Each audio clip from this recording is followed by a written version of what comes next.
Hello, Wells Cargo Bank. This is Joshua Davidson, and today I want to talk about change in your organization to help with the recent events that have happened. So, first, we want to look at why change. The reason we're going to change is to help with growth opportunities. You're going to challenge the status quo and evolving the client needs. So, first, with growth opportunities, change is needed to instill creativity, new ideas within the organization, and these ideas can lead to new products that will open up opportunities.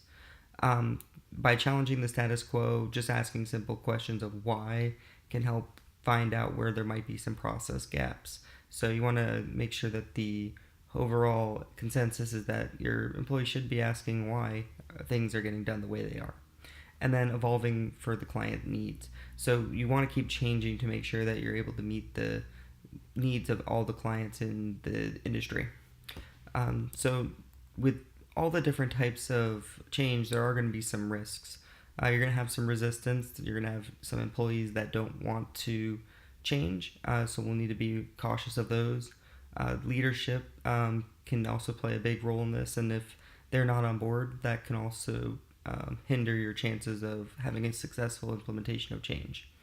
And then it also can cause a disruption within the organization, such as delaying new sales or having a poor client experience due to the process. Um, Next, I want to move on to how to implement the change. There's going to be a 4-stage process. First, we're going to do a diagnosis. Really, you want to find out what types of issues your key employees are currently facing. You can do this by doing a insight survey throughout the organization. Have everyone fill out a quick questionnaire. Next, once you get those survey results, we're going to do some intervention. We're going to go into the organization and start making some changes that the key leadership has determined the most needed.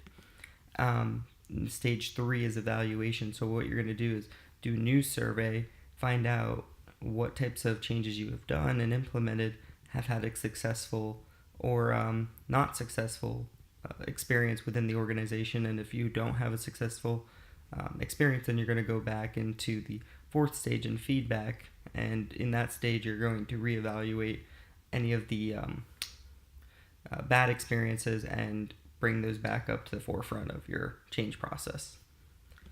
So some benefits of change are you're going to improve, you can see improved processes, increased sales, and increased client satisfaction. These benefits really come into play because by fixing some issues or uncovering some issues, you'll find out where there's going to be process gaps. So by fixing those, you'll see some improved processes. Maybe there's some issues with client satisfaction or trust among your potential clients, and by fixing some of these issues, you can see increased sales as a result of it. Usually increasing your processes will also in turn allow your sales team to have more time to focus on bringing on the new clients. And then the increased client satisfaction will just overall add more referrals, more stability in your sales organization as well. And moving on to the final stage, really that's kind of it. And we just want to make sure that we are reevaluating and constantly looking for change, because if you stay stagnant, you won't grow with the competition. So that's all I have for you today. Thank you very much. Josh Davidson.